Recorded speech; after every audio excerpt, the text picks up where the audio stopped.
Hello everyone, this is Neha and welcome back to my channel. कैसे हैं आप सब? आई होप आप बहुत बढ़िया होंगे। स्वागत है आपका आपके अपने चैनल स्टडी परचम में। Class 7th history chapter number 7 आज डिस्कस करेंगे और पढ़ेंगे कि कैसे क्षेत्रीय संस्कृति का निर्माण हुआ। इस चैप्टर का नाम ही है the making of regional culture. किस तरह आपको अलग अलग संस्कृतियाँ डेवलप हुई है ना, अलग अलग आपके फोक डांस हो गए, क्लासिकल डांस हो गए, अलग अलग चित्रकला किस तरह से डेवलप हुई, उन सब चीज़ों को हम देखेंगे, है ना। तो आज का जो सेशन है वो बहुत इंपॉर्टेंट सेशन है, ध्यान से पढ़िएगा, बहुत इंपॉर्टेंट है। एग्जामिनेशन में इससे क्वेश्चंस बनते हैं, ठीक है। तो अगर आप चैनल पे नए हैं तो प्लीज़ चैनल को सब्सक्राइब कीजिए और बेल आइकन दबाइए, जिससे आपको नए वीडियो के नोटिफिकेशन मिलते रहेंगे। और आज की क्लास है the making of regional culture, क्षेत्रीय संस्कृतियों का निर्माण। इस चैप्टर में हम अलग अलग तरह की चीज़ों को पढ़ेंगे। हम देखेंगे कि बंगाली है, मलयालम है, ये जो भाषाएं हैं वो कैसे डेवलप हुई, कैसे वो संस्कृत का ही रूप थी, वो भी हम देखेंगे। हम देखेंगे कि ये जो जगन्नाथपुरी है ना, जगन्नाथपुरी जो एक बहुत बड़ा धाम माना जाता है हिंदुओं के पॉइंट ऑफ व्यू से, वो कैसे इतना बड़ा और रिच कल्चर के रूप में उभरा, उन सब चीज़ों को हम आज देखने वाले हैं ना। तो बिना किसी देरी के सेशन को स्टार्ट करते हैं, लेक्चर को स्टार्ट करते हैं और देखेंगे किस तरह से ये चैप्टर स्टार्ट होता है, ठीक है। देखिए, क्या है हमारा कहने का मतलब इसमें है कि सबसे पहला जो हमारा टॉपिक है वो कल्चर एंड ट्रेडिशन है। कल्चर और ट्रेडिशन नाम सुन के, यानी कल्चर आपकी संस्कृति, आपका ट्रेडिशन से आपके मन में क्या डेवलप होता है, आपके मन में क्या ख्याल आता है। आपके अपना जो आपका लोकल कल्चर है, जहाँ भी आप रहते हो, आप किसी भी भारत के किसी भी एरिया में रह रहे हो, किसी भी राज्य में रह रहे हो, हर राज्य का एक अपना कल्चर है, अपना ट्रेडिशन है, अपनी एक भाषा है ना। तो ये कल्चर एंड ट्रेडिशन किसी भी व्यक्ति से जब आप मिलते हो तो कैसे पता चलता है कि उसका क्या कल्चर है, उसका क्या ट्रेडिशन है। जैसे आप हो, मान लो कि आप यूपी से बिलोंग करते हो और आप जा रहे हो महाराष्ट्र में, तो महाराष्ट्र का कल्चर आपसे बिल्कुल डिफरेंट है ना। वहाँ पे मराठी बोली जाती है, आप हिंदी भाषी हो, तो क्या होता है कि आपको क्या पता चलता है, किसी भी व्यक्ति, अगर कोई सामने वाला व्यक्ति आपसे मराठी में बात कर रहा है या मराठी बोलता है, तो आप क्या समझोगे कि ये महाराष्ट्र रीजन से बिलोंग करता है। तो यहाँ पर इस चैप्टर में इसी तरह से हम पढ़ेंगे कि लोगों का वर्णन करने का सबसे आम तरीका उसकी बोली जाने वाली भाषा के संदर्भ में है। अगर कोई मान लीजिए कि तमिल बोलता है, कोई उड़िया बोलता है, तो हम क्या समझेंगे कि तमिलनाडु वाले रीजन से ये बिलोंग करता है, उड़ीसा वाले रीजन से ये बिलोंग करता है। साथ ही हम उसके ट्रेडिशन को कैसे समझेंगे, उसके कल्चर को, कि अलग अलग स्टेट में आपको अलग अलग तरह के भोजन मिलते हैं, अलग अलग तरह का फूड हैबिट है, अलग अलग तरह के कपड़े हैं, अलग अलग तरह का नृत्य है, यानी अलग अलग के तरह के डांस फॉर्म, संगीत, पेंटिंग। जैसे पेंटिंग की अगर मैं बात करूँ तो आप बिहार में मधुबनी पेंटिंग है ना। आपकी महाराष्ट्र में अलग तरह की पेंटिंग चलती है। तो अलग अलग तरह की पेंटिंग भी स्पेसिफिक जगह के कल्चर को, ट्रेडिशन को शो करता है। तो हमारी संस्कृति, हमारा ट्रेडिशन हमारी भाषा पर डिपेंड करती है, हमारे कपड़े पर डिपेंड करती है, हमारी कविताओं पे, हमारे डांस फॉर्म में। भांगड़ा हो गया, गिद्धा होगा, आपको पंजाब रीजन में दिखेगा, तो वो उनकी संस्कृति का एक हिस्सा है। वहीं अगर आप गुजरात चले जाओ तो आपको गरबा देखने को मिलेगा, है ना। गरबा देखने को मिलेगा, डांडिया देखने को मिलेगा, घूमर देखने को आपको राजस्थान में मिलेगा। तो अलग अलग तरह के डांस फॉर्म है ना। तो उसी तरह से आपको इस चैप्टर में यही बता रहा है कि किस तरह से आपका कल्चर जो है वो डेवलप होता है ना। किस तरह से आप एक रीजनल कल्चर डेवलप होता है एक रिलीजियस कल्चर से जुड़ते हुए, है ना। तो हम इस चैप्टर में इसी चीज़ को हम पढ़ने वाले हैं। तो ये जो आपका फर्स्ट स्लाइड है बस यही बता रहा है कि जब हम किसी व्यक्ति को तमिल या उड़िया कहते हैं तो इसका आम तौर पे मतलब क्या होता है कि वो तमिल या उड़ीसा बोलता है या तमिलनाडु और उड़ीसा में रहता है। हम प्रत्येक क्षेत्र के अलग अलग तरह के भोजन, कपड़े, कविता, नृत्य, संगीत, पेंटिंग से भी जोड़ते हैं, है ना। कभी कभी हम इन पहचानों को हल्के में ले लेते हैं और आम मान लेते हैं कि ये आदिकाल से मौजूद है, ठीक है। तो ये आपका फर्स्ट स्लाइड बोलता है कल्चर और ट्रेडिशन के बारे में। Also, what we understand as the regional culture today are often the product of complex। जो regional culture है ये क्या है, बहुत ही कॉम्प्लेक्स, बहुत सारे चीज़ों से जुड़ के एक रीजनल कल्चर तैयार हुआ है। और ये इससे क्या हुआ है कि बहुत सारी चीज़ें मिक्स हुई हैं, है ना।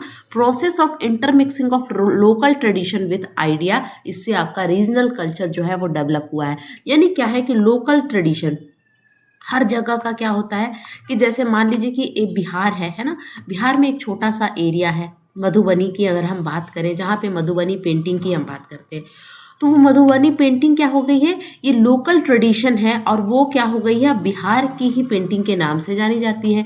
और बहुत सारी चीज़ें मिलती हैं किसी भी ट्रेडिशन में, तो वो क्या होती है, रीजनल कल्चर में बदल जाती है ना।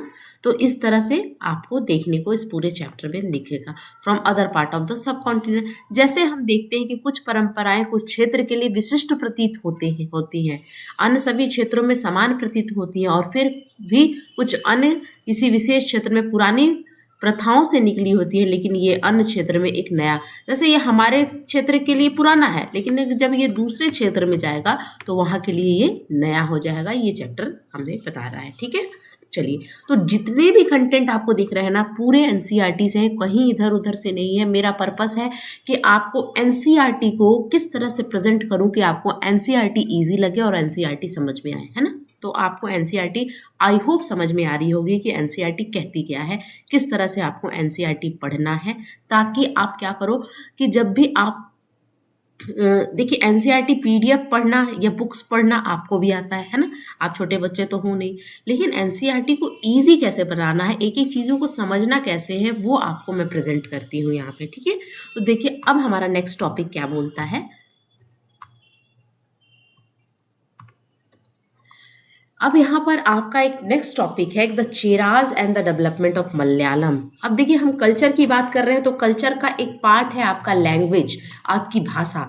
तो यहाँ पे मलयालम भाषा के बारे में है कि मलयालम भाषा कैसे डेवलप हुआ, है ना। मलयालम कहाँ की भाषा है, केरला की भाषा है ना। तो मलयालम भाषा के डेवलपमेंट की हम यहाँ पे बात करेंगे। तो Cheras and the development of, यानी यहाँ पे कहने का मतलब है कि चेराज के टाइम, चेराज जो आए थे, जब जिन्होंने शासन किया था केरला पे, उस टाइम आपको मलयालम भाषा का क्या मिलेगा, डेवलपमेंट का ओरिजिन मिलेगा। वहाँ से आपकी मलयालम भाषा विकसित हुई, या माना जाता है कि विकसित हुई, क्योंकि वहाँ उस टाइम के आपको शिलालेख मिलेंगे, यानी इंस्क्रिप्शन मिलेंगे। उस टाइम के जो राजा हुआ करते थे, जब वो इंस्क्रिप्शन लिखवाते थे, है ना, शिलालेख पर लिखवाते थे, तो वो भाषा कौन सी थी, मलयालम भाषा थी।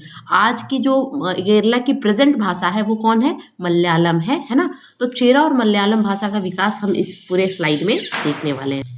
अब यहाँ पे बताया गया है कि जो चेराज किंगडम था, है ना, चेराज राजवंश था, जो भी आपका चेराज थे, उनकी राजधानी कहाँ थी, महोदयापुरम, है ना। महोदयापुरम वहाँ की राजधानी थी, किसकी, चेराज किंगडम की, ठीक है। तो यहाँ पे दिया है, the Cheras kingdom of Mahodayapuram was established in 19th century in south western part of the peninsular part of present day Kerala. अब अगर हम मैप की बात करें, इंडिया की मैप की बात करेंगे, तो यहाँ पे अगर हम इंडिया की मैप ड्रॉ करेंगे,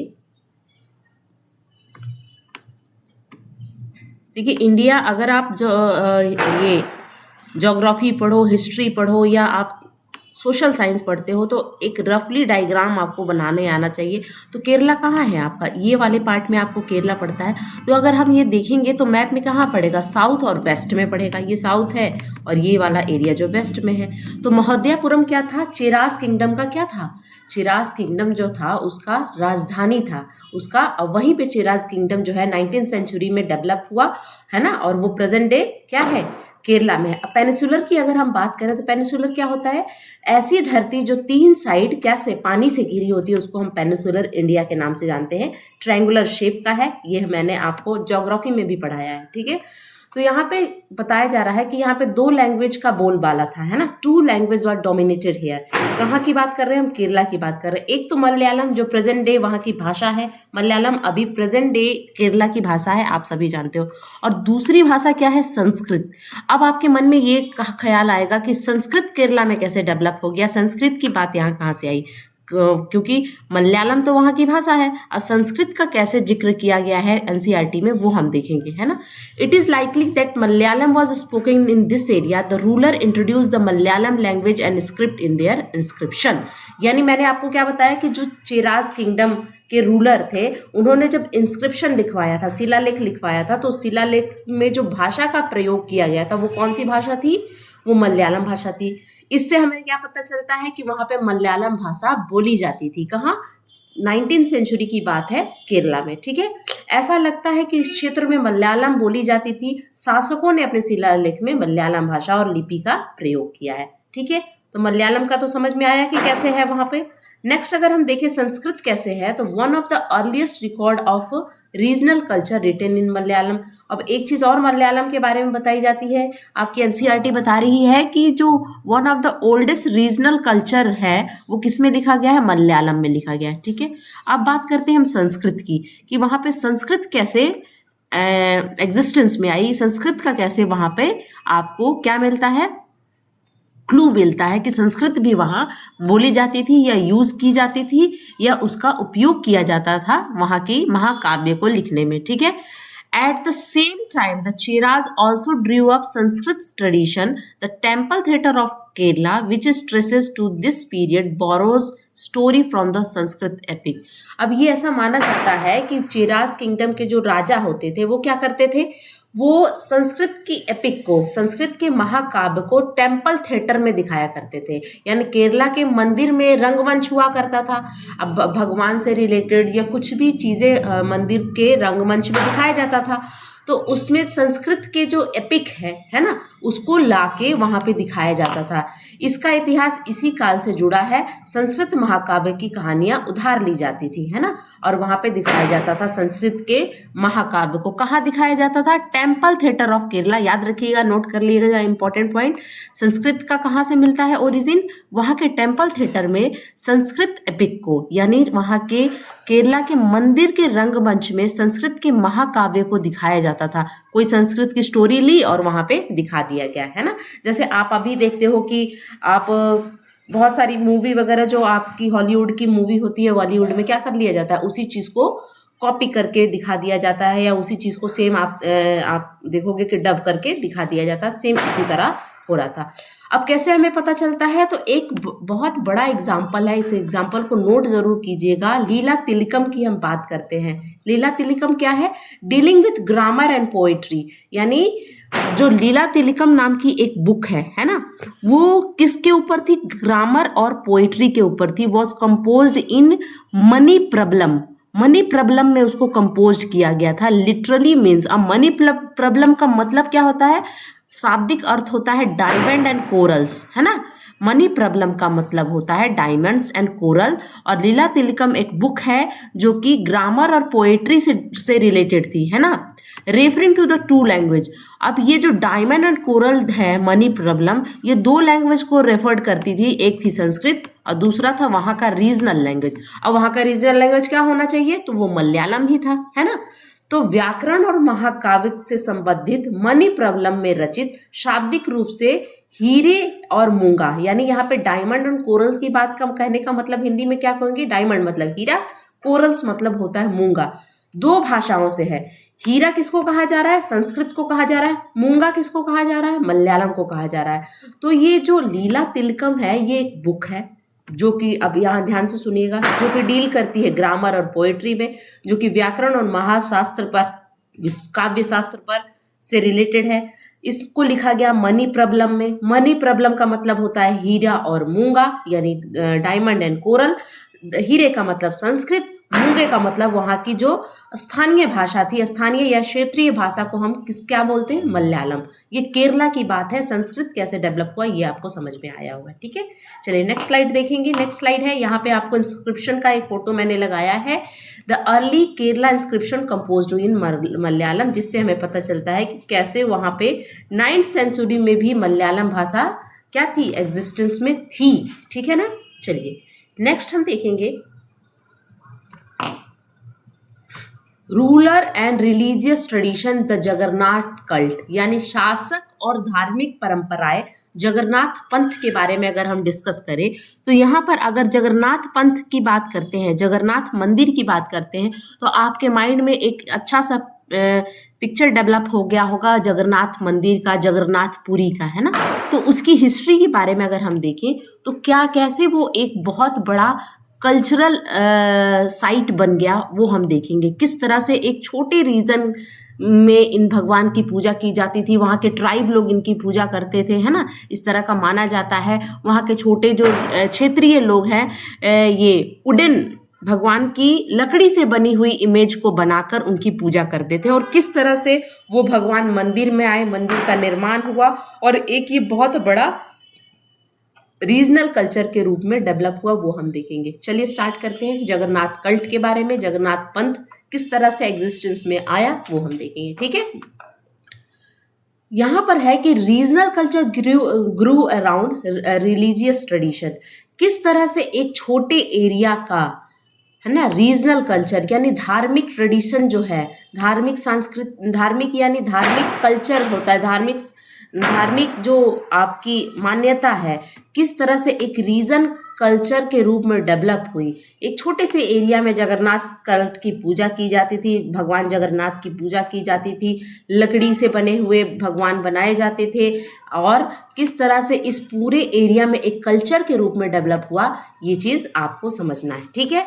क्षेत्रीय सांस्कृतिक धार्मिक परंपराओं के इर्द गिर्द विकसित होती है, ये इंपॉर्टेंट लाइन है। क्षेत्रीय संस्कृति कहाँ होती है? धार्मिक परंपराओं के इर्द गिर्द विकसित होती है, ठीक है। इस प्रकार का सबसे अच्छा उदाहरण उड़ीसा के पुरी के जगन्नाथ। जगन्नाथ का शाब्दिक अर्थ क्या है, लिटरल मीनिंग क्या है? भगवान विष्णु का रूप, है ना। तो शाब्दिक रूप से दुनिया के भगवान यानी विष्णु का एक नाम है जगन्नाथ। जगन्नाथ किसका नाम है? विष्णु का एक नाम है ना। अब यहाँ पे आप देखोगे आज तक स्थानीय आदिवासी लोग देवताओं की लकड़ी की मूर्ति बनाते थे। पहले क्या था कि जब ये मंदिर का निर्माण नहीं हुआ था तो वहाँ के जो स्थानीय ट्राइब थे, ट्राइब का मतलब जो आदिवासी लोग थे, जो जनजाति लोग थे वहाँ के लोकल, उड़ीसा में भी तो जनजाति, हमने पिछले चैप्टर में क्या पढ़ा था, जब ट्राइबल कम्युनिटी के बारे में हमने पढ़ा था तो हमने क्या पढ़ा था कि संथाल और आपको मुंडाज जनजाति वहाँ मिलती थी। तो उसी तरह की एक जनजाति थी। अभी जो हमारी प्रेसिडेंट है वो भी उड़ीसा से बिलोंग करती है, वो भी क्या है, ट्राइबल कम्युनिटी से है। तो कहने का मतलब है कि यहाँ पे जो आदिवासी लोग थे वो अपने एक छोटे, अब उनका एक एरिया लिमिटेड होता था, तो एरिया लिमिटेड होता था, छोटे एरिया में आदिवासी लोग रहते थे, वहाँ पे जगन्नाथ भगवान की ये पूजा करते थे।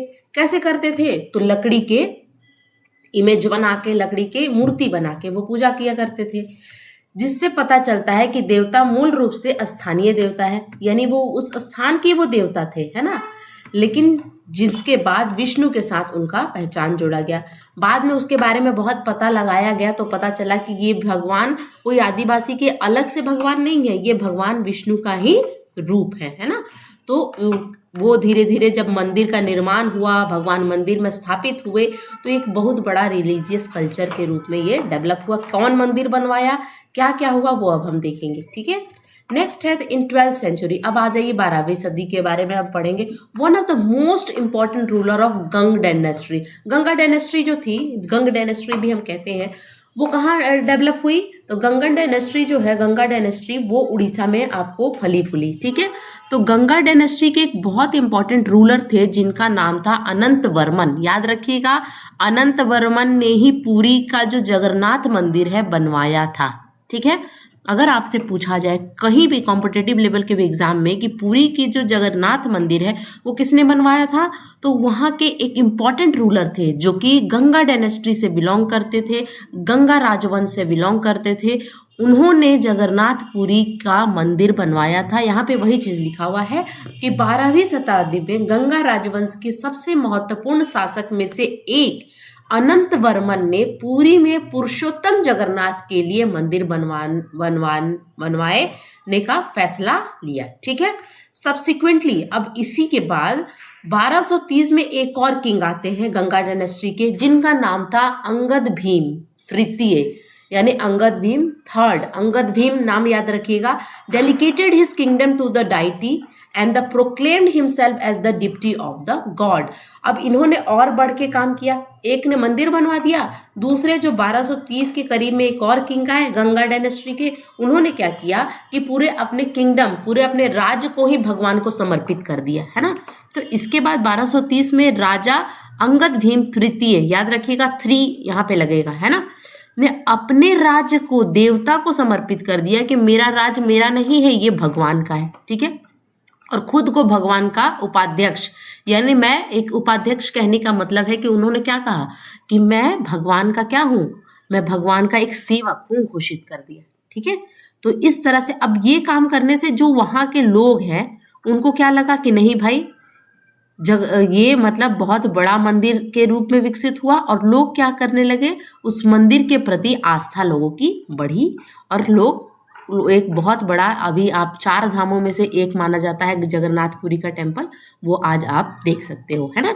तो इस तरह से आपको समझ में आया कि जगन्नाथपुरी का मंदिर बनवाया किसने, फिर उसको किसने अपने पूरे राज्य को समर्पित कर दिया, भगवान जो लॉर्ड जगन्नाथ थे, है ना, पुरुषोत्तम जगन्नाथ हम जिसको बोलते हैं, है ना, जो कि क्या थे, विष्णु का रूप थे।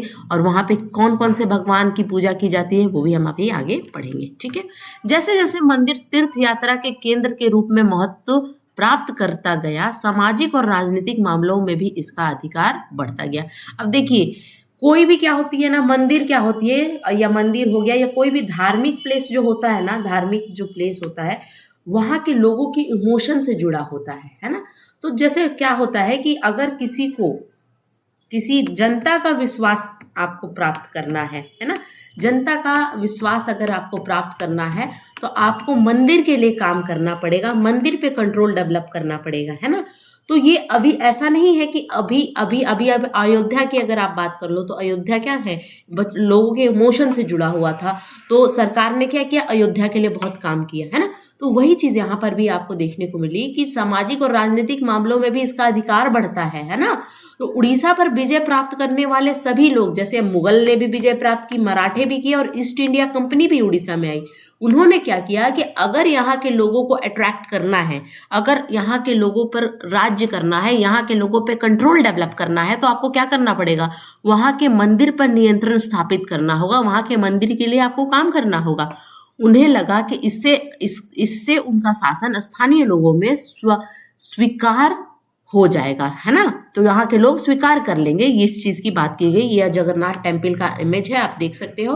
और यहाँ पर भगवान जगन्नाथ जैसे यहाँ पे आइकन बना हुआ है, जैसे आइकन ऑफ बालभद्र, सुभद्रा और जगन्नाथ। बालभद्र बलराम को बोला जाता है, सुभद्रा उनकी बहन, और जगन्नाथ जो थे वो क्या थे, भगवान कृष्ण, भगवान विष्णु का रूप। और ये आपको इमेज दिया हुआ है पाम लीफ पर, मनुस्क्रिप्ट। मनुस्क्रिप्ट क्या होती है, जो हाथ, मनु मतलब क्या होता है, हाथ, तो हाथ से बनाई हुई स्क्रिप्ट होती है जो कि पाम लीफ पे, ताड़ के पत्ते पे बनाई जाती है। ये आपकी एनसीईआरटी की इमेज दिखाती है कौन कौन से भगवान की यहाँ पे लकड़ी की मूर्ति बनाई जाती है, बालभद्र, सुभद्रा और जगन्नाथ, ठीक है। चलिए नेक्स्ट स्लाइड हमें क्या बता रहा है, देखिएगा। Rajput and tradition of heroism, यानी राजपूत और वीरता की परंपराएं। अब राजपूत का नाम या क्षत्रिय का नाम आपके माइंड में आता है तो एक चीज आपको कनेक्ट जरूर करेगा, आपके माइंड में क्या करेगा कि उनकी वीरता, है ना, किस तरह से उन्होंने, इतिहास आपका बताता है, चाहे आप महाराणा प्रताप की बात कर लो, चाहे आप पृथ्वीराज चौहान की बात कर लो, उन्होंने अच्छी लड़ाइयां लड़ी और डट के सामना किया। राजपूत क्या मानते थे कि अगर वो, एक तो हारेंगे नहीं, जल्दी वो हार नहीं मानते थे, अगर वो युद्ध भूमि में हार भी गए तो वो क्या करेंगे, वो मरना पसंद करेंगे, वो अपने आप को समर्पित नहीं करेंगे दुश्मन को, वो उससे पहले कि दुश्मन के हाथ में वो आए वो मरना पसंद करते थे, है ना। तो यहाँ पे राजपूत की गाथाओं के बारे में हम देखेंगे, कैसे राजपूत और उनके ट्रेडिशन आपको देखने को मिलेगा, है ना। In 19th century regional around Rajasthan, अब 19th सेंचुरी की बात है, ठीक है ना, जब ब्रिटिश हमारे भारत में आ चुके थे, तो region around Rajasthan was Rajputana. जो राजस्थान वाला जो एरिया है ना, हमारे भारत का जो राजस्थान वाला एरिया है, तो ब्रिटिश ने क्या बोला, जो अंग्रेज हमारे देश में आए थे, तो उन्होंने क्या बोला कि ये जो राजस्थान वाला एरिया है ना, इसको हम राजस्थान ना बोल के क्या बोलेंगे, राजपूताना, है ना। राजपूताना यानी जहां राजपूत का गढ़ है ना। Region around Rajasthan was called Rajputana, ठीक है, क्योंकि यहाँ पर आपको देखने को मिलेंगे पृथ्वीराज चौहान, है ना, आपको देखने को मिलेंगे महाराणा प्रताप, बड़े बड़े राजपूत, वीर राजपूत यहाँ पे आपको देखने को मिलेंगे। राजपूत कम्युनिटी ज्यादा किससे रिलेटेड है, वीरता से रिलेटेड माना जाता है। यह एक ऐसा क्षेत्र था जहाँ केवल या मुख्य रूप से राजपूत रहते थे या केवल आंशिक रूप से सत है। अब यहाँ पे कहने का मतलब ये है कि ये ऐसा, अब आपकी एनसीईआरटी क्वेश्चन करती है, क्वेश्चन ये है, आपकी एनसीईआरटी बोलती है कि ये ऐसा क्षेत्र है राजपूताना क्यों इसको नाम दिया गया होगा, ब्रिटिश ने क्यों नाम दिया होगा? क्या यहाँ पे सिर्फ राजपूत ही रहते हैं या और भी कम्युनिटी रहती है? तो ये आंशिक रूप से यानी पार्शियली राइट है। ऐसा आप नहीं कह सकते हो कि राजस्थान में जिसको हम राजपूताना कहते हैं उसमें सिर्फ राजपूत ही रहते, और भी जाति के लोग रहते हैं ना। जैसे हम विश्नोई ट्राइब्स की बात करें, वो भी तो राजस्थान में रहते हैं, है ना। बहुत सारे लोग राजस्थान में रहते हैं। तो ये कहना पूरी तरीके से सत्य नहीं है कि राजपूताना, जिसको हम राजस्थान को जो हम राजपूताना कह रहे हैं, वहां पे राजपूत ही रहते थे। और दूसरा बात यह है कि उत्तर और मध्य भारत के कई क्षेत्रों के समूह हैं और हैं जहां खुद को राजपूत के रूप में पहचाना गया। यानी कहने का मतलब है कि भारत के और भी एरिया में आपको राजपूत दिखेगी। जैसे आपको मध्य प्रदेश में भी राजपूत दिखेंगे, आपको उत्तराखंड उत्तर प्रदेश में भी राजपूत दिखेंगे। तो ये कहना पूरी तरीके से सत्य नहीं है कि राजपूत सिर्फ राजस्थान में या राजपूताना में ही रहते थे। राजपूताना कहने का मतलब राजस्थान, राजस्थान कहने का मतलब राजपूताना। राजपूताना नाम किसने दिया? ब्रिटिश ने दिया। तो ये ऐसा नहीं है कि आपको हर जगह राजपूत भी मिलेंगे और दूसरी जाति के लोग भी मिलेंगे। तो ये कहना कि राजपूताना सिर्फ राजपूत की क्या जगह है, तो ये गलत है। ये आपके एनसीईआरटी कह रही है, पूरी तरीके से सत्य नहीं है। राजस्थान में राजपूतों के अलावा भी कई लोग रहते थे। हालांकि राजपूतों को अक्सर राजस्थान की विशिष्ट संस्कृति में योगदान देने के लिए जाना जाता है। ठीक है, चलिए नेक्स्ट देखेंगे। Rajput was ruled by the various Rajput family. जैसे पृथ्वीराज चौहान के बारे में हम जानते हैं। ये शासक ऐसे नायक के आदर्श में सजोते हैं जो वीरता पूर्वक लड़ता था। यानी राजपूत का कहने का मतलब है कि जब वो लड़ाई लड़ते थे तो अपनी पूरी शक्ति, पूरी वीरता के साथ लड़ते थे। अक्सर हार का सामना करने के बजाय युद्ध के मैदान में मौत को चुनते थे। हम हारेंगे नहीं, उससे पहले कि हम अपने आप को क्या करेंगे, हम वीर गति को प्राप्त होंगे, हम मरना पसंद करेंगे। लेकिन हार का सामना कर अगर हो गया तो हम दुश्मन को क्या करेंगे, दुश्मन को अपने आप को समर्पित नहीं करना पसंद करते थे राजपूत। राजपूत वीरों की कहानी कविताओं और गीतों में दर्ज की गई है। बहुत सारे आपको ऐसे गीत और कविताएं मिलेंगी, है ना, जिसमें आपको सुनने को मिलेगा कि उनकी वीरता की कहानी, है ना। उनकी कविताओं में, गीतों में आपको सुनने को मिलेगा कि किस तरह से वो काम करते थे, किस तरह की उनकी वीरता थी, जिन्हें विशेष रूप से प्रशिक्षित गायकों द्वारा सुना जाता है। ठीक है। Ordinary people were also attracted by this story. अब इस तरह की स्टोरी डेवलप की गई है। वो जैसे हमने आपने तो देखा नहीं है, हमने कहाँ से, हमें कैसे पता चला? हमें किताबों से राजपूतों के बारे में, जब महाराणा प्रताप के बारे में, पृथ्वीराज चौहान की किताबों कविताओं से मिला या लोक गायन से मिला।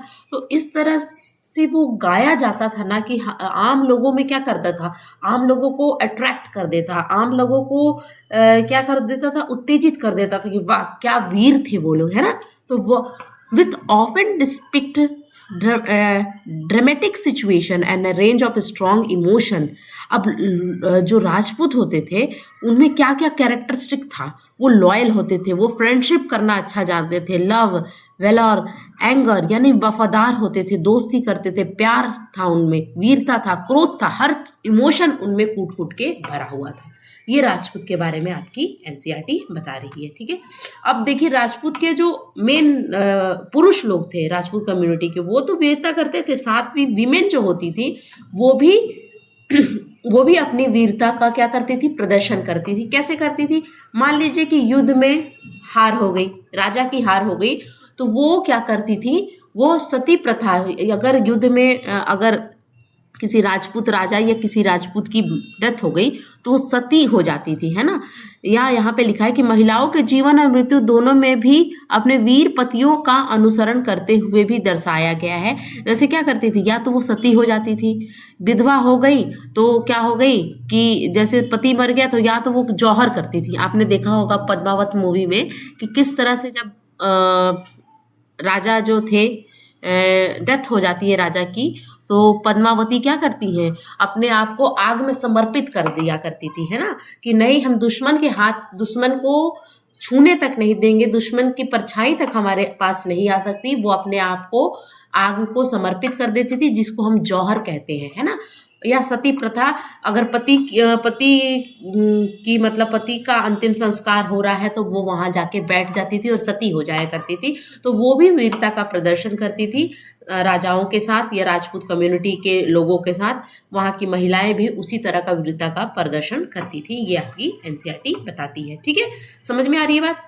अब हम पढ़ेंगे, नेक्स्ट टॉपिक है हमारा beyond regional frontier, the story of Kathak. अब कथक जो है वो कैसे एग्जिस्टेंस में आया, कथक जो है किस तरह से, आपको कथक जो है वो डांस फॉर्म है, क्लासिकल फॉर्म है ना, उत्तर प्रदेश से रिलेटेड आपको कथक देखने को मिलेगा। तो किस तरह से वो कथक जो है वो बियॉन्ड रीजनल फ्रंटियर, क्षेत्रीय सीमा से कैसे ये आगे बढ़ा, किस तरह से ये एक क्लासिकल डांस फॉर्म बना, वो हम देखेंगे। कथक की कहानी स्टार्ट करते हैं, सुनिएगा। देखिए, history of one dance form Kathak now associated with several part of north India. यानी कथक आपको कहाँ देखने को मिलेगा, नॉर्थ इंडिया में, स्पेशली आपको कथक उत्तर प्रदेश और राजस्थान में देखने को मिलेगा। ठीक है ना, स्पेशली अगर बोला जाए, पूछा जाए कि कथक कहाँ का डांस फॉर्म है, तो हम उत्तर प्रदेश का नाम लेते हैं। ठीक है, लखनऊ घराना की हम बात करते हैं। तो यहाँ पे कहने का मतलब है कि कथक क्या था, कथक डांस फॉर्म अब बना है धीरे धीरे, जैसे जैसे समय आगे बढ़ा है, कथक एक डांस फॉर्म बना है। लेकिन पहले कथक ये डांस नहीं था, कथक क्या था, कथा से रिलेटेड है। कथक कहाँ से रिलेटेड है, कथा से। कथक पहले एक कथा हुआ करता था। कथा मतलब क्या होता है, स्टोरी, है ना। कथक इज डिराइव फ्रॉम कथा, कथक कहाँ से निकला है, कथा से निकला है। कथा a word used in Sanskrit and other language for story, यानी कथक शब्द कथा से लिया गया है, जो संस्कृत या अन्य भाषाओं में कहानी के लिए प्रयोग किया जाता है। और जैसे हम क्या करते हैं कि कोई त्यौहार होता है तो उस त्यौहार से रिलेटेड कथा सुनते हैं, तो कथा से ही आपका क्या निकला है, कथक निकला है। समझ में आया, कथा मतलब होता है स्टोरी, और जो कि संस्कृत और अन्य भाषाओं की कथा से कथक निकला है। अब कथक कैसे एग्जिस्टेंस में आया, पहले क्या होता था, मंदिरों के बाहर कुछ कम्युनिटी के लोग जो होते थे मंदिरों के बाहर बैठ के कथा को क्या करते थे, कथा वाचन करते थे, है ना। कथा वाचन करते, मंदिरों के बाहर लोग क्या करते थे, बैठ के कथा करते थे, है ना, कथा करते थे। अब वो कथा में क्या करते थे, अपने हाव भाव से स्टोरी टेलिंग करते थे, हाव भाव का प्रस्तुत करते, बोलते नहीं थे, हाव भाव का प्रस्तुत करके लोगों को कहानियां बताते थे। मतलब इशारों में अपने हाथ को घुमा के, अपने आंख नाक को घुमा के वो लोगों के सामने क्या करते थे, एक कथा प्रस्तुत करते थे। वो कथा किसी भी विषय पे हो सकता है, ज़्यादा धार्मिक विषय पर कथा होती है। अब मंदिरों के बाहर अगर आप कथा कह रहे हो तो वो धार्मिक विषय से रिलेटेड होगा। तो पहले के लोग, जब कथक कैसे डेवलप हुआ, आप कहानी सुनिएगा। क्या हुआ था, पहले के लोग क्या करते थे, मंदिरों के बाहर बैठते थे और मंदिरों के बाहर कथा वाचन करते थे, स्टोरी टेलिंग करते थे, अपने हाव भाव से लोगों को वो कथा सुनाया करते थे, है ना। तो यहाँ पे लिखा है, the Kathak were originally a caste story teller in a temple of the north India, यानी नॉर्थ इंडिया के टेम्पल के बाहर स्टोरी टेलर बैठे होते थे, कथा वादक बैठे होते थे, वो कथा सुनाया करते थे। Who embellished their performance with gesture and song, जिन्होंने अपने प्रदर्शन को हाव भाव और गीतों से सजाया। तो अपने प्रदर्शन को कथा वो कैसे करते थे, हाव भाव से। अब कथक में आपको भाव, है ना, भाव मुद्रा का यूज किया जाता है। वो भाव मुद्रा वो उस टाइम इतना फास्ट नहीं था कथक, है ना। कथक को वो बैठ के या उठ के जेस्चर प्रस्तुत करके वो कहानी, जेस्चर, हाव भाव देते थे, गीतों से कहानियों को क्या करते थे, लोगों तक डिलीवर करते थे, लोगों तक पहुंचाते थे, है ना। तो स्टोरी टेलर बैठे रहते थे मंदिरों के बाहर। तो वहां से कथक धीरे धीरे ओरिजिन में आया। कथक यानी कथा नृत्य शैली में कैसे बदला। अब ये तो कथा था, मंदिरों के बाहर कथा की जाती थी, ये नृत्य शैली एक डांस फॉर्म में कैसे चेंज हुआ वो दिखेगा। यहाँ पे जिक्र किया गया है 15 एंड 16 सेंचुरी का। 15 सेंचुरी में क्या आया था, भक्ति मूवमेंट आया था। मैंने आपको बताया था भक्ति मूवमेंट में क्या क्या आपको देखने को मिला था पिछले चैप्टर में, जब हमने पढ़ा था भक्ति मूवमेंट, उसमें क्या दिखा था कि लोग क्या करते थे, संत जो करते थे, संत बहुत सारे पोएम्स लिखते थे, है ना, बहुत सारे रचनाएं उन्होंने कंपोजिशन करते थे, और उस कंपोजिशन को क्या करते थे, संगीतमय कर देते थे। जो भक्ति मूवमेंट में हमने क्या देखा था कि जो बहुत सारे संत आए, उन्होंने पोयम लिखा और पोयम को कंपोज किया, कंपोज करने के बाद उसको संगीत के साथ जोड़ देते थे, भक्ति मूवमेंट में। तो वही चीज़ यहाँ पे लिखा गया है कि 15 और 16 सेंचुरी में जब भक्ति मूवमेंट था उस टाइम एक फॉर्म आया, एक चीज़ आपको देखने को मिली, रासलीला। रासलीला आपको देखने को मिली। रासलीला क्या है? राधा कृष्ण की कथाओं को लोक नाटक यानी फोक प्ले में प्रदर्शित किया जाता था। केम इन एग्जिस्टेंस उस टाइम 15-16 भक्ति मोमेंट में आप उस टाइम आपको सूरदास, आपको तुलसीदास ये सब देखने को मिले। बहुत सारे आपको जो डिवोटी मिले, बहुत सारे संत मिले जो कि कृष्ण का भजन करते थे। तो रासलीला आया। रासलीला में भगवान की कथाओं को, राधा कृष्ण की कथाओं को डांस के साथ जोड़ते हुए, संगीत के साथ जोड़ते हुए प्रदर्शित किया जाने लगा। With combined folk dance with the basic gesture of Kathak story teller. और इसी से कथक स्टोरी टेलर को भी उससे जुड़े, और कथक स्टोरी टेलर भी क्या किए कि जो कहानियां वो बोलते थे उन्होंने बेसिक जेस्चर डाला, उसमें डांस फॉर्म डाला है ना, फोक डांस को डाला है ना। ये रासलीला से कॉन्सेप्ट आपको समझ में आया कि कथक को भी एग्जिस्टेंस मिला। किस तरह कथक में आपको डांस देखने को मिल रहा है, आपको म्यूजिक देखने को मिला है ना, जिसमें लोक नृत्य के कथाकारों की मूल भाव भंगिमाओं के साथ जोड़ा गया। ठीक है, अब क्या कहना है कि ये यहाँ से कथक को डांस फॉर्म और ये सब मिला, म्यूजिक मिला। दूसरा बात कहा जाता है कि जब मुगल बादशाहों का टाइम था तो उस समय उनके सरदारों के अधीन कथक का प्रदर्शन दरबारों में किया जाने लगा। यानी मुगल दरबार में भी कथक का प्रदर्शन किया जाने लगा, मुगल के कोर्ट में, है ना, जहां इससे अपनी वर्तमान विशेषता प्राप्त की और एक विशिष्ट शैली वाले नृत्य के रूप में विकसित हुआ। मुगल के राज में कथक और फला फूला और थोड़ा सा उसमें क्या हो गया, उसमें थोड़ी सी और विशेषता बढ़ गई, है ना। तो किस तरह से एक कथा डांस फॉर्म में चेंज हुआ वो आपको समझ में आया। ठीक है, चलिए नेक्स्ट देखेंगे हम। Subsequently it develop in 2 tradition. अब आपको देखने को मिलेगा कि ये कथक जो है वो 2 ट्रेडिशन में क्या हुआ, डेवलप हुआ। यानी 2 ट्रेडिशन का मतलब है 2 घरानाज। आप कभी कभी जब जो लोग म्यूजिक से रिलेटेड है उनको पता होगा कि जो डांस फॉर्म है ये जो कथक का वो 2 घरानों में विकसित हुआ। एक है राजस्थान का जयपुर घराना और दूसरा है उत्तर प्रदेश का लखनऊ घराना, है ना। तो अब इसके बाद क्या बदला जा रहा है कि इसके बाद यह 2 परंपराएं या घराने में विकसित हुआ। एक राजस्थान का जयपुर घराना और दूसरा लखनऊ यानी उत्तर प्रदेश का घराना। तो आपसे अगर पूछा जाए कि कथक कितने घरानों में डिवाइडेड था, तो 2 घरानों में, 2 ट्रेडिशन में डिवाइडेड था। दोनों का अलग अलग तरह का, दोनों में तो आपको थोड़ी सी अलग मिलेगी। कथक दोनों जगह की जाती है लेकिन दोनों के डांस फॉर्म में, दोनों के संगीतों में आपको फर्क देखने को मिलेगा।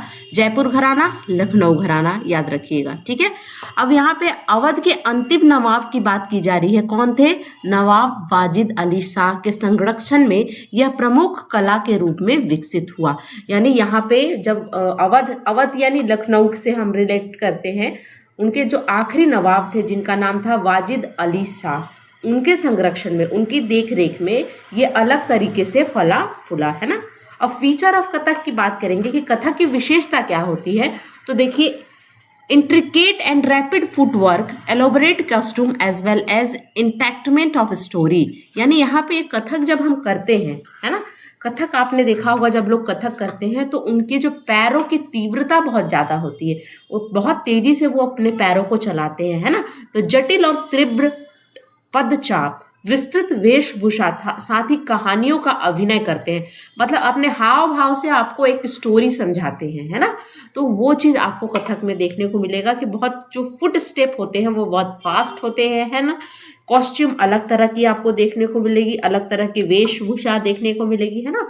तो ये आपको कथक के बारे में समझ में आया। ठीक है, नेक्स्ट अदर डांस फॉर्म की अगर हम बात करें, recognise as a classical as present, जिसमें भरतनाट्यम तमिलनाडु से रिलेटेड है, कथकली केरला, याद रखिएगा, उड़ीसी उड़ीसा, कुचिपुड़ी आंध्र प्रदेश और मणिपुरी मणिपुर से रिलेटेड है। आप ध्यान में रखिएगा, भरतनाट्यम, कथकली, उड़ीसा, स्क्रीनशॉट ले लीजिएगा। अलग अलग तरह का डांस फॉर्म है, क्लासिकल डांस फॉर्म, जिसको हम क्लासिकल डांस फॉर्म के रूप में लेते हैं। ठीक है,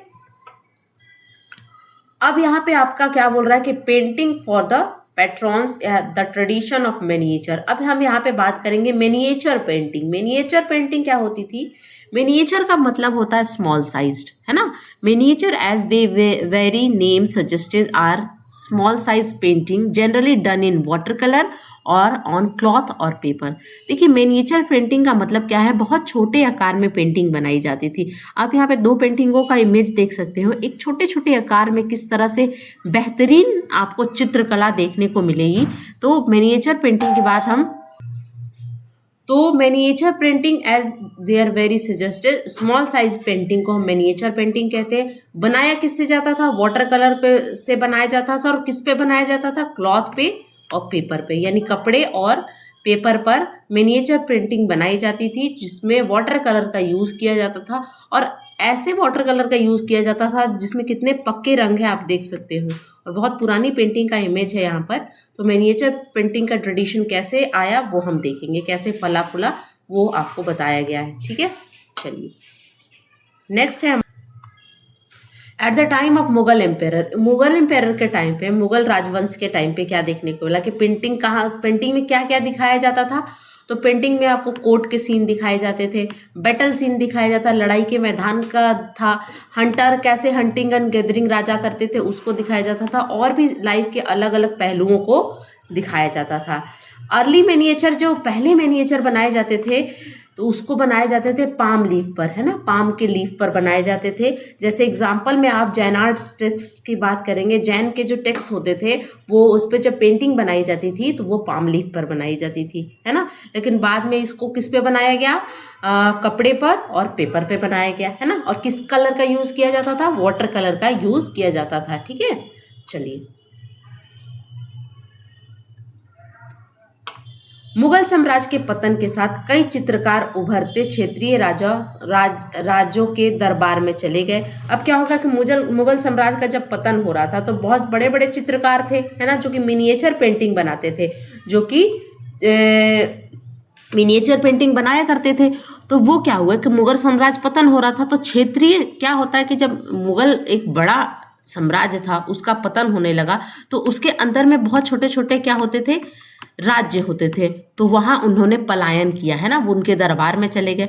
परिणाम स्वरूप मुगल कलात्मक रुचियों ने दक्कन के क्षेत्रीय दरबार और राजस्थान के राजपूत दरबारों को प्रभावित किया, और साथ ही उन्होंने अपनी विशिष्ट विशेषताओं को बनाए रखा और विकसित किया। फिर वहां पे अब मिनिएचर पेंटिंग कैसे क्षेत्रीय पार्ट में बढ़ा, तो पतन हुआ तो दूसरे दूसरे स्टेट में चले गए, वहां पर वहां के राजाओं को पसंद आया और वहां पे उनकी विशेषता और बढ़ी, है ना। मुगल उदाहरण का अनुसरण करते हुए शासकों और दरबारों के दृश्यों को चित्र बनाए जाने लगे। इसके अलावा अब जैसे जैसे मुगल के राज्य में पेंटिंग बनती थी वैसे छोटे छोटे राज्यों में भी पेंटिंग बनने लगी। अब इसके अलावा मेवाड़, जोधपुर, है ना, बंदी, कोटा, किशनगढ़ जैसे केंद्र पौराणिक कथा और कविताओं के विषयों को दर्शाते थे, है ना। तो यहाँ के लोग पौराणिक कथा, जो पुरानी कथाएं होती हैं, कविताओं को पेंटिंग के रूप में दिखाया करते थे। ठीक है, नेक्स्ट देखिएगा लघु चित्रकला, जिसको हम मिनिएचर पेंटिंग तब से बोले जा रहे हैं। तो लघु चित्रकला को आकर्षित करने वाला एक और क्षेत्र था आधुनिक हिमाचल प्रदेश राज्य के आसपास हिमालय की तटहील, यानी यहाँ पे फुट हिल्स की बात हो रही है, हिमालय की फुट हिल्स की बात कर रही है। वहां पर भी ये चित्रकला बहुत आकर्षित हुआ, जो कि present day Himalaya foot hills की अगर बात करेंगे तो प्रेजेंट डे वो अभी कहाँ है, हिमाचल प्रदेश राज्य की बात करेंगे। वहां पर भी जो मिनिएचर पेंटिंग है, जो लघु चित्रकला है, वो बहुत विकसित हुई, आकर्षित हुई, है ना। 17वीं शताब्दी के अंत में अब हुआ क्या, जब 17वीं शताब्दी का अंत हो रहा था, इस क्षेत्र में लघु चित्रकला की एक साहिक और गहन शैली विकसित हो चुकी थी, जिसको हम बसोहली कहा जाता है, बसोहली कहा जाता है। याद रखिएगा, इंपॉर्टेंट नाम है, पूछा जा सकता है कि बसोहली क्या है। तो ये लघु चित्रकला का एक प्रकार है, एक शैली है, एक शैली है, लघु चित्रकला की एक शैली है जिसको हम कहते हैं बसोहली,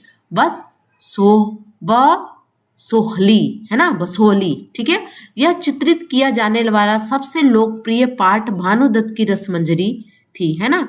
भानुदत्त की रसमंजरी बसोहली से रिलेटेड है। ठीक है, नादिर शाह के आक्रमण और 1739 में दिल्ली की विजय के परिणाम स्वरूप मुगल कलाकारों का मैदानी इलाकों की अनिश्चितताओं से बचने के लिए पहाड़ियों की ओर पलायन। अब देखिए, ये जो आपके हिमाचल में डेवलप हो रही है शैलियाँ चित्रकला की, लघु चित्रकला जिसको मिनिएचर पेंटिंग कर रहे हैं, वो क्यों हो रही थी? अब 1739 में नादिर शाह जो था वो आक्रमण करता है दिल्ली में। दिल्ली में जो आखिरी मुगल, जो उस टाइम के मुगल शासक है, उनको हराता है। तो ये इन्होंने क्या देखा, जो लघु चित्रकला बनाते थे लोग, उन्होंने कहा कि अब हम यहाँ पे सिक्योर फील नहीं कर रहे थे कि अब तो इन दूसरे बाहरी लोगों का आक्रमण हो रहा है, तो हम क्या करते हैं, पलायन करते हैं, यहाँ से चलते हैं पहाड़ी इलाके जहाँ पे हम सुरक्षित रहेंगे। तो वहाँ से आपको, वहाँ पे ये पलायन करते हैं, ठीक है। अब पलायन करते हैं तो वहाँ पर अपनी चित्रकला की विशेषता को दिखाते हैं, वहाँ वो चित्रकला करना स्टार्ट करते हैं। यहाँ उन्हें सहज संरक्षण मिला। अब वो पहाड़ी इलाके में गए तो वहाँ पे संरक्षण मिला, उनको रहने की जगह मिली, अच्छे से वो रह रहे थे, जिसके कारण वहाँ पे कांगड़ा चित्रकला शैली का नाम आपने सुना होगा। वहाँ पे कांगड़ा चित्रकला शैली विकसित हुआ। Foundation of Kangra school of painting, याद रखिएगा, कांगड़ा स्कूल ऑफ पेंटिंग जिसको कांगड़ा चित्रकला शैली बोलते हैं, वो कैसे एग्जिस्टेंस में आया? जैसे क्या हो कि नादिर शाह ने आक्रमण कर दिया 1739 ईस्वी में। अब क्या किया, जो लोग चित्रकला बनाते थे, मिनिएचर पेंटिंग करते थे, लघु चित्रकला जो लोग करते थे, वो बोले कि चलो भाई अब हमारा यहाँ पे कोई काम नहीं है, अब तो यहाँ पे विदेशियों ने आक्रमण कर दिया। नादिर शाह क्या था, विदेशी था, उसने आक्रमण किया था दिल्ली पर। तो वो चले गए उधर पहाड़ी एरिया में जहाँ पर उन्हें संरक्षण मिला। संरक्षण मिलने के बाद वहाँ पे कांगड़ा चित्रकला शैली डेवलप हुई, कांगड़ा स्कूल ऑफ पेंटिंग। फिर इसके बाद 18वीं शताब्दी के मध्य में कांगड़ा कलाकारों ने एक ऐसी शैली विकसित की जिसके लघु चित्रकला पे एक नई जान फूंकती, है ना।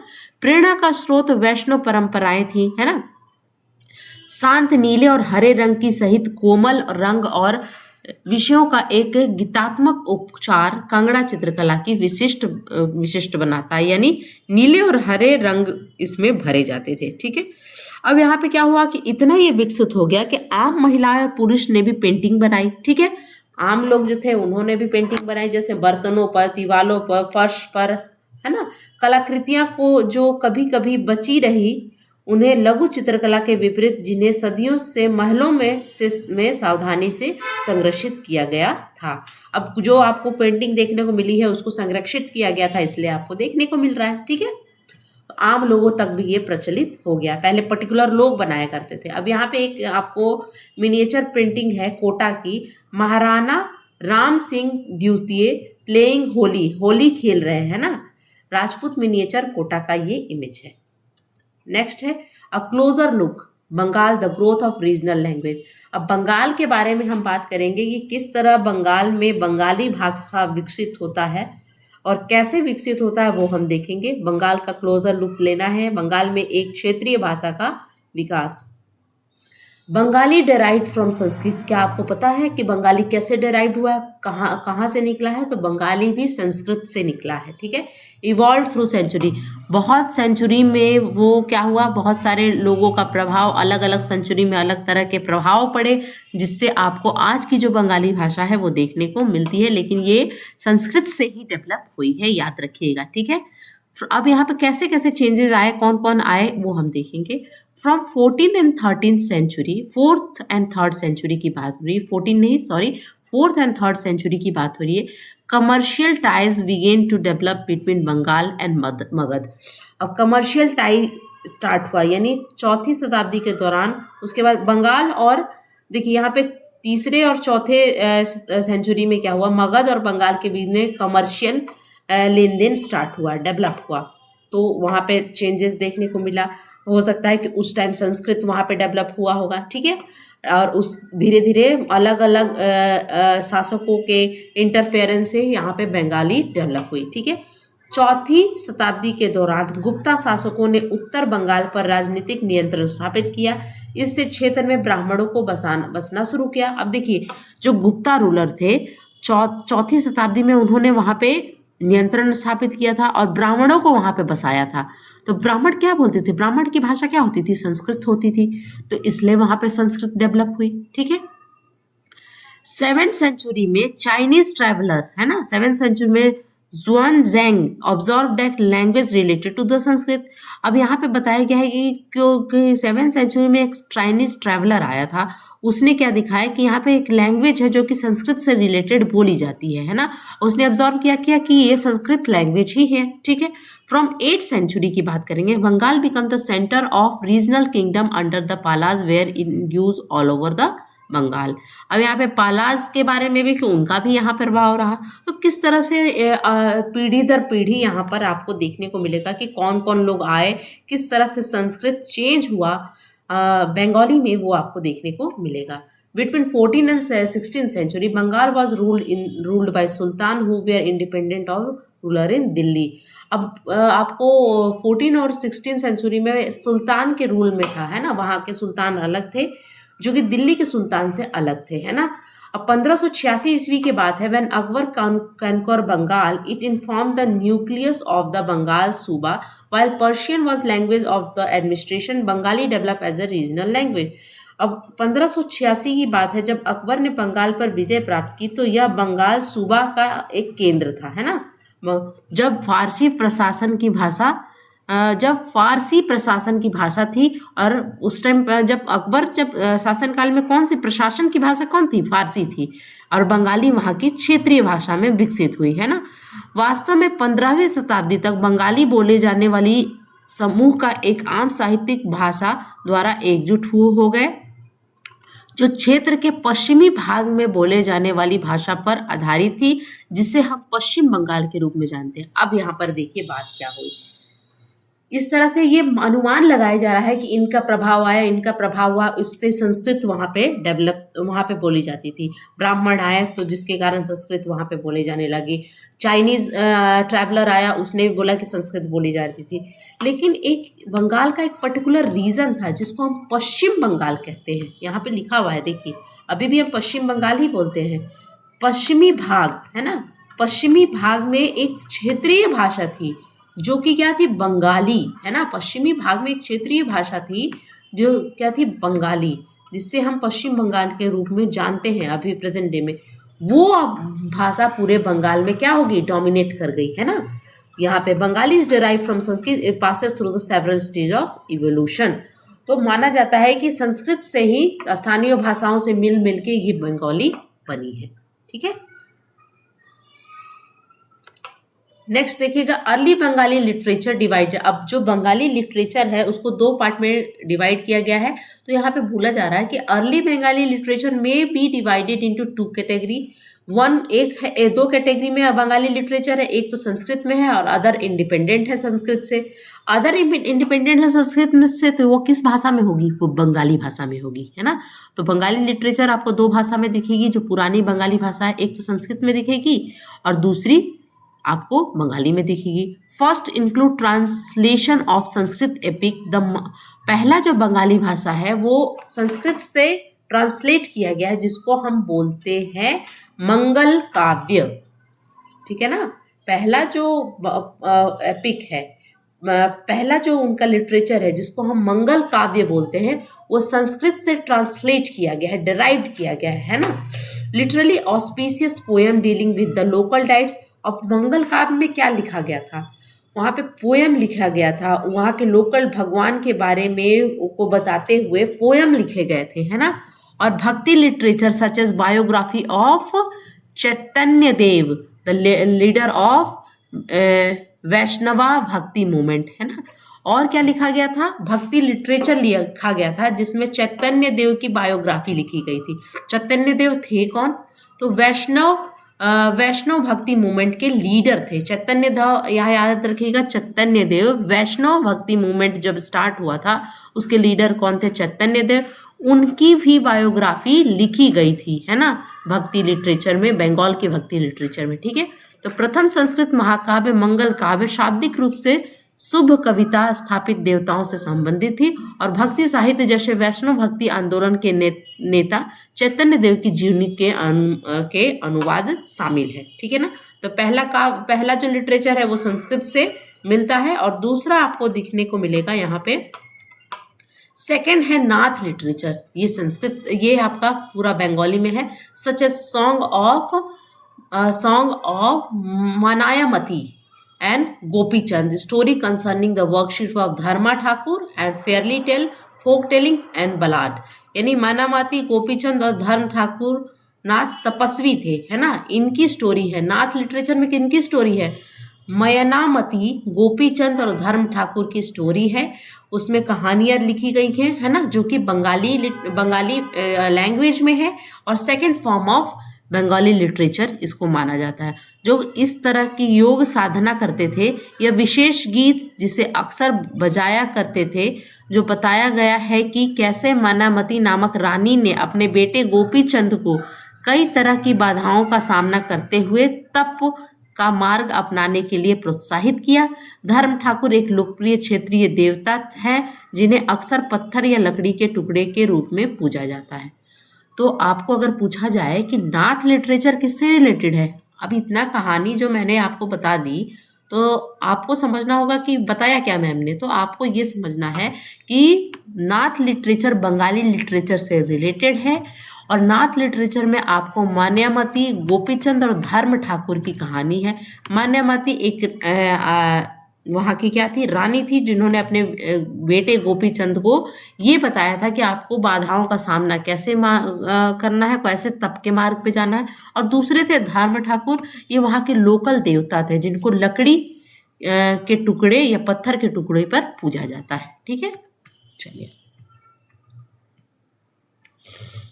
नेक्स्ट हम देखेंगे पीर का कॉन्सेप्ट कैसे आया। पीर और टेम्पल का रिलेशन हम देखेंगे। पीर एक पर्शियन शब्द है ना, पीर एक पर्शियन शब्द है। इसका मीनिंग होता है स्पिरिचुअल गाइड, ऐसा गाइड जो हमें स्पिरिचुअल रास्ते पर ले जाए, हमें सही रास्ता दिखाए, है ना। तो 16वीं शताब्दी की बात है, जब कम उपजाऊ जमीन था पश्चिम बंगाल में, वहाँ पे बड़ी संख्या में दक्षिण पूर्वी बंगाल के जंगली और दलदली क्षेत्रों की ओर लोगों ने पलायन किया। अब जो कम उपजाऊ क्षेत्र है तो वहाँ पे खाने के लिए कुछ मिल नहीं रहा था, तो लोग क्या किए कि चलो अब जो दक्षिणी पूर्वी क्षेत्र है उधर पलायन करते हैं। लेकिन वो क्या था, जंगली एरिया था, जैसे सुंदरबन डेल्टा वाला जो एरिया दलदली एरिया था, है ना। तो वहाँ लोगों ने पलायन किया, जंगल काटे और वहाँ बसना शुरू कर दिया। तो यहाँ पे आपको समझ में आएगा कि टेम्पल और पीर का कनेक्शन यहाँ पे कैसे आपको देखने को मिलेगा। यहाँ पे आपकी एनसीईआरटी बता रही है कि किस तरह से 16वीं शताब्दी में लोगों ने कम उपजाऊ लेस फर्टाइल प्लेस से मोर फर्टाइल प्लेस में क्या किया, उन्होंने मूव किया। ठीक है, as they move easternward they clear forest. अब ईस्टवर्ड वो मूव कर रहे थे तो वो फॉरेस्ट को क्लियर कर रहे थे, फॉरेस्ट को, जंगलों को काट रहे थे। अबाउट द लैंड, अब लैंड उन्हें मिला, उस लैंड पर उन्होंने क्या किया, राइस कल्टीवेशन किया, है ना। बंगाल में किसकी खेती की जाती है, ज़्यादातर चावल की खेती की जाती है। Gradually local community of fisher folk and shifting cultivation often tribe merge with the new community of the peasant. अब वहाँ के जो लोकल लोग हैं उनके साथ ये लोग क्या कि शिफ्टिंग कल्टीवेशन स्टार्ट हुआ, मर्ज हुआ, न्यू कम्युनिटी आई और वहाँ की लोकल कम्युनिटी एक दूसरे से मिली। ठीक है, ये चीज़ आपको यहाँ पे बताई गई है। ठीक है, नेक्स्ट देखिएगा यहाँ पे, यह बंगाल पर मुगल नियंत्रण की स्थापना के साथ हुआ, जिसकी राजधानी पूर्वी डेल्टा के मध्य में ढाका में थी। अब जब मुगल का राज था तो उस टाइम बंगाल की राजधानी ढाका हुआ करती थी, जो कि अभी बांग्लादेश की राजधानी है। ठीक है, अधिकारियों और कार्यकर्ताओं को भूमि प्राप्त हुई और उन्होंने अक्सर मस्जिद स्थापित किए। अब क्या था, मुगल का नियंत्रण था तो वो क्या करेंगे, मंदिर थोड़ी ना बनवाएंगे, वो उन्होंने मस्जिद स्थापित किया। ठीक है, और जो इन क्षेत्रों के धार्मिक परिवर्तन के केंद्र के रूप में काम करती थी, है ना। तो मस्जिद बनाए, जिससे उन क्षेत्रों में धार्मिक परिवर्तन कैसे करना है, मस्जिद बनवाए। मुगल का शासनकाल था तो मुस्लिम कम्युनिटी ज़्यादा देखने को मिली, कैपिटल को वहाँ पे ढाका बना दिया गया, वहाँ पे मस्जिद का निर्माण किया गया, है ना। पीपल वांटेड सब, अब क्या था कि वहाँ के लोग ना एश्योरेंस चाहते थे। एश्योरेंस कैसा, कि कोई ऐसा व्यक्ति हो जो हमें अच्छा रास्ता दिखाए। ठीक है, तो यहाँ पे people wanted some assure from a well known person, जिसको हम पीर कहते हैं। पीपल क्या चाहते थे, कोई ऐसा व्यक्ति रहे जो हमें सही रास्ता दिखे, स्पिरिचुअल गाइड दे, है ना। तो उसको हम पीर का यहाँ पे कॉन्सेप्ट आया। इस शब्द में संत या सूफी और अन्य धार्मिक व्यक्तिगत साहसी उपनिवेशवादी और देवता माने जाने वाले सैनिक, विभिन्न हिंदू और बौद्ध देवता या यहाँ तक कि एनिमिस्ट आत्माएं भी शामिल थी। यानी पीर कौन थे? पीर ये सब लोग बन सकते थे जो आपको धार्मिक उपदेश दे रहे हैं। जैसे देवता मान्य धार्मिक व्यक्ति भी थे, साहसी लोग भी थे, ये सब कोई भी पीर यहाँ पे बन सकता था। यहाँ पे बताया पीरों का पंथ बहुत लोकप्रिय हो गया और बंगाल में हर जगह उनके मंदिर में पाए जा सकते थे। यानी पीर हर जगह बंगाल के मंदिर में मिले। पीर का कॉन्सेप्ट है कि कोई ऐसा व्यक्ति जो ज्ञान दे, हमें कोई रास्ता बताए। तो वो कोई भी व्यक्ति, पीर एक अलग जाति नहीं थी। पीर क्या था? एक ऐसा लोग जो आपको सही रास्ता दिखाए, स्पिरिचुअल गाइड दे, है ना। तो इस तरह से पीर का कॉन्सेप्ट समझ में आया। अब मंदिर कैसे बना? तो work of building the temple in Bengal was done by the two low social group. अब वहाँ के जो दो लो सोशल ग्रुप की बात हो रही है, लो सोशल ग्रुप की बात हो रही है। टेम्पल किसने बनवाया? तो बंगाल में मंदिर निर्माण का कार्य दो निम्न समाज यानी छोटे कम्युनिटी से जो लोग आते हैं, उन्होंने वहाँ पर मंदिर बनवाना स्टार्ट किया। उन दो लोगों में कौन था? एक था कोलू और एक था कंसारी। ये दो लोग थे। कोलू कौन थे? जो ऑयल प्रेशर से रिलेटेड थे। कंसारी कौन थे? बेल मेटल वर्कर थे, है ना। कोलू तेल दाब वाले से रिलेटेड थे और कंसारी क्या थे? घंटी धातु कर्मी थे। इन लोगों ने मंदिर का निर्माण किया। और ये लोग क्या थे? अब देखिए, जो घंटी बना रहा है ना, जो ऑयल प्रेशर में काम कर रहा है, वो कौन हो सकते हैं? दो लो सोशल ग्रुप ही तो थे, निम्न सामाजिक समूह ही तो थे। इन्होंने मंदिर बनवाना स्टार्ट किया। तो याद रखिएगा, कोलू का मतलब होता है ऑयल प्रेशर से रिलेटेड, कंसारी का मतलब होता है बेल मेटल यानी कंसारी यानी घंटी धातु कर्मी। ठीक है। Coming of the European trading company, creating a new economic opportunity, many family belong to these social group available of these as their social and economical position improve। अब ये जो सोशल ग्रुप थे, ये दो सोशल ग्रुप की बात जो बता रही है आपकी एनसीईआरटी, कोलू और कंसारी। तो जब यूरोपियन ट्रेडिंग यहाँ पे स्टार्ट हुई तो इनकी जो पद है वो बढ़ गई, है ना। इनका सोशल और इकोनॉमिकल पोजीशन बढ़ गया, है ना। तो ये पहले छोटे ग्रुप में थे, अब ये बड़े ग्रुप में डेवलप हुए। इनकी इकोनॉमी अच्छी हो गई, है ना, पैसे आ गए इनके पास। तब क्या हुआ भैया? पैसे जब आ गए तो इन्होंने क्या किया? मस्जिद किसने बनाया? मुगल शासकों द्वारा बनाए गए, ठीक है। उन्होंने मंदिर के निर्माण के माध्यम से अपनी स्थिति को घोषित किया। तो ये लोग क्या करने लगे कि अब हम मंदिर बनवाएंगे। अच्छे अच्छे मंदिर इन्होंने बनवाए। जब स्थानीय देवता जो कभी गांवों में फूस की झोपड़ियों में पूजे जाते थे, ब्राह्मणों की मान्यता प्राप्त कर ली और तो उनकी प्रतिमा मंदिरों में स्थापित की। अब इन्होंने क्या किया कि जो पहले फूस से बनी हुई इसमें रह रहे हैं, ठीक है, मंदिर में देवता रह रहे हैं, स्थानीय देवता। तो ये जो लोकल पीपल थे, जो लोग कमजोर वर्ग के थे, उन्होंने क्या किया? ये पैसे मिल गए क्योंकि यूरोपियन यूनियन का यहाँ पे ट्रेड स्टार्ट हो गया, तो इनको पैसा आने लगा। तो इन्होंने एक अच्छी मंदिर का निर्माण कराया, ठीक है। मंदिर की फूस की झोपड़ियों के दोहरी छत वाले दो चला और चार छत वाले को चौचला कहते हैं। बहुत इंपॉर्टेंट है। तो दो छत वाले मंदिर की झोपड़ियाँ थी जिसको हम क्या बोलते थे? दोहरी छत वाले को दौचला, और चार छत जिस पे थी उसको चौचला कहते थे। संरक्षण का नकल करना शुरू कर दिया गया, जिससे मंदिर वास्तुकला में विशिष्ट बंगाली शैली का विकास है। आज भी आप बंगाल में जाओगे तो आपको इस तरह के मंदिर देखने को मिलते हैं, है ना। आप कालीघाट चले जाओ, अगर आप बंगाल में कभी गए हो या बंगाल से रिलेटेड हो, तो आपको इस तरह के मंदिर देखने को मिलेंगे। दोचला और चौचला कहते हैं हम इसे, ठीक है। तो मंदिर कैसे एग्जिस्टेंस में आया बंगाल में, आप समझ में आया। तुलनात्मक रूप से अधिक जटिल चार छत वाले संरचना में चार दीवारों का पर रखी गई थी। यानी चार छत का मतलब है चार दीवारों पर रखी गई थी, है ना। चार दीवार चारों तरफ से होगी तो वो उसको हम बोलते थे चार छत वाले रखी गई थी। चार त्रिकोण छत एक घुमावदार रेखा और बिंदु पर अभिसरित होने के लिए ऊपर की ओर बढ़ी। मंदिर आमतौर पर एक चौकोर मंच पर बनाए जाते थे। आंतरिक भाग अपेक्षाकृत सादा होता था, लेकिन कई मंदिरों के बाहरी दीवारों पर चित्रों, सजावटी टाइल्स और टेराकोटों की पट्टी से सजी गई थी। अब इस तरह की बहुत सारे मंदिर पे अंदर से सिंपल होता था, लेकिन बाहर से टेराकोटा या सजावटी टाइल्स या चित्र बनाए जाते थे।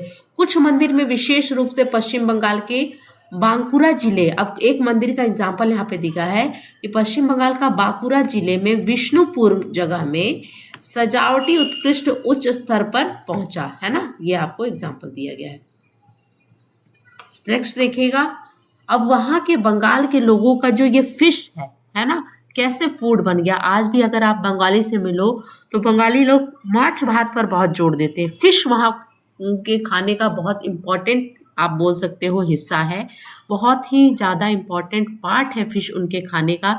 उनके खाने में डेली आपको फिश देखने को मिलती है, ठीक है। तो tradition of food habit are generally based on the locally available item of food. यानी देखिए, किसी भी जगह का फूड वहाँ के जो क्लाइमेटिक कंडीशन है, वहाँ का जो एरिया है, उस पर डिपेंड करता है, आप सभी को पता है, ठीक है। तो आप भी देखोगे, जैसे हम गोवा की बात करते हैं तो वहाँ पे सी फूड आपको ज़्यादा मिलेगा। क्यों मिलेगा वहाँ पे सी फूड ज़्यादा? क्योंकि वहाँ पे सी आपका समुद्र है, तो सी फूड ज़्यादा मिलेगा। तो बंगाल में भी बहुत सारे रिवर थे, जैसे आपको गंगा हुगली हम कहते हैं, गंगा रिवर मिलेगी, वहाँ के प्लेन्स थे, तो वहाँ पे मछलियाँ बहुत ज़्यादा मिलती थी, है ना। इसके चलते वहाँ के खाने का बहुत बड़ा हिस्सा बन गया मछली, है ना।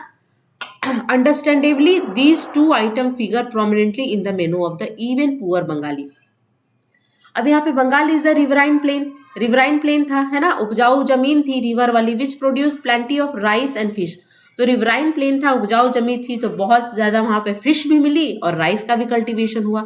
इसलिए माना जाता है कि बंगाली जो पुअर बंगाली फैमिली, जो गरीब परिवार भी बंगाली का है ना, वहाँ पे मछली भात तो एटलीस्ट आपको मिलेगा ही मिलेगा। मछली भात यानी राइस एंड फिश आपको मिलेगा ही मिलेगा, ठीक है। यहाँ पर एक दिखाया गया है, एक इमेज में मछली को किस तरह से सजा कर प्रस्तुत किया गया है, वो चीज़ हम। मछली पकड़ना हमेशा से एक महत्वपूर्ण व्यवसाय रहा बंगाल में, है ना। बंगाली साहित्य में मछली के कई संदर्भ मिलते हैं। इसके अलावा मंदिरों और बिहारों, बौद्ध मठों की दीवारों पर टेराकोट पट्टियों में मछलियों को कपड़े पहनाकर टोकरियों में भरकर बाजार में ले जाते हुए दिखाया गया। अब यहाँ पे दिखाया जा रहा है ना, मंदिर को किस तरह से टोकरियों में रख के उसको कपड़े, यानी आपको दिखा रहा है कि इम्पोर्टेंस ऑफ फिश कितना था बंगाल में, है ना। आज भी आप बंगाली से अगर कोई आपका फ्रेंड बंगाली है तो आपसे उससे पूछना कि माछ भात कितना लोग पसंद करते हैं, ठीक है। तो इस तरह से आपको देखने को मिलता है। अब यहाँ पे एक चीज़ है कि वहाँ के ब्राह्मण, हम जानते हैं कि ब्राह्मणों को क्या है, मांसाहारी खाने का अनुमति नहीं है ना। ब्राह्मणों को मांसाहारी भोजन खाने की अनुमति नहीं थी, ठीक है ना। अब वहाँ पे मछली ही मिल रही है, लेकिन ब्राह्मणों को मना कर दिया गया कि भाई आप ब्राह्मण हो, ब्राह्मण नॉनवेज नहीं खाते हैं। आज भी बहुत सारे ब्राह्मण नहीं खाते, लेकिन बहुत सारे खाते भी हैं, ठीक है। लेकिन स्थानीय आहार में मछली की लोकप्रियता के कारण ब्राह्मण अधिकारियों ने बंगाल के ब्राह्मणों के लिए इस प्रबंध को ढील दे दी। अब ढील क्या दी कि बंगाली ब्राह्मण को लगा कि भाई दूसरे ब्राह्मण, जो ब्राह्मण अधिकारी थे, उन्होंने देखा कि भाई यहाँ पे मछली ही तो मिल रहा है, खाने का एकमात्र साधन, ज़्यादातर जो इम्पोर्टेंट सोर्स है वो फिश है, लेकिन ब्राह्मण को तो हम मांसाहारी खाने दे नहीं रहे हैं। तो उन्होंने ढील दी, थोड़ा सा लूज कर दिया कि ठीक है आप मछली खाइए, लेकिन आपको विशेष प्रकार की ही मछली खाना है। यहाँ पे वहाँ पे बाउंडेशन दे दिया कि आप मछली खा सकते हैं। आज भी आप जाओगे तो बंगाली ब्राह्मण मछली खाते हैं, है ना। तो उन्होंने मछली की इतनी ज़्यादा लोकप्रियता थी, इतनी ज़्यादा फैसिनेट थे लोग मछली के प्रति, कि ब्राह्मणों को भी मछली खाने की छूट मिल गई। लेकिन क्या वो सारी मछलियाँ नहीं खा सकते थे, कुछ विशेष प्रकार की मछली को ही वो खा सकते थे। बंगाल से 13वीं शताब्दी के संस्कृति ग्रंथ बंधु धर्म पुराण स्थानीय ब्राह्मणों के कुछ खास किस्म की मछलियाँ खाने की अनुमति देते हैं। यानी कुछ लोग क्या है, खास किस्म की मछलियाँ खाते थे, उसका वहाँ पे उल्लेख किया गया है। ये था आपके पूरे चैप्टर पे। तो यहाँ पर आपको समझ में आया कि किस तरह से बंगाली कल्चर में मछली जो है कैसे एग्जिस्टेंस में आया, किस तरह से लोग मछली खाते थे। एक पुअर फैमिली भी मछली भात खा रहा था। दूसरा बात कि वहाँ पे ब्राह्मणों को भी छूट दी गई मछली खाने का। तो ये था पूरे चैप्टर में कि कैसे बंगाली एग्जिस्टेंस में आया, मलयालम आया, किस तरह से कथक आया, इन सब चीज़ों के एक कल्चर के रूप में इस पूरे चैप्टर में कल्चर का ट्रांसफॉर्मेशन देखा हमने, कल्चर कैसे विकसित हुआ इस पूरे चैप्टर में हमने देखा। आई होप ये लेक्चर आपको समझ में आया होगा। अगर आपको लेक्चर अच्छा लगा है तो प्लीज़ लाइक कीजिएगा, शेयर कीजिएगा, सब्सक्राइब कीजिएगा। मिलती हूँ नेक्स्ट लेक्चर में, जो कि इससे रिलेटेड MCQ का सेशन होगा। उसके बाद हम लास्ट चैप्टर 7th क्लास की NCERT का देखेंगे, फिर हम मूव करेंगे 8th की NCERT पे, ठीक है। तो तब तक के लिए thank you so much for watching, bye.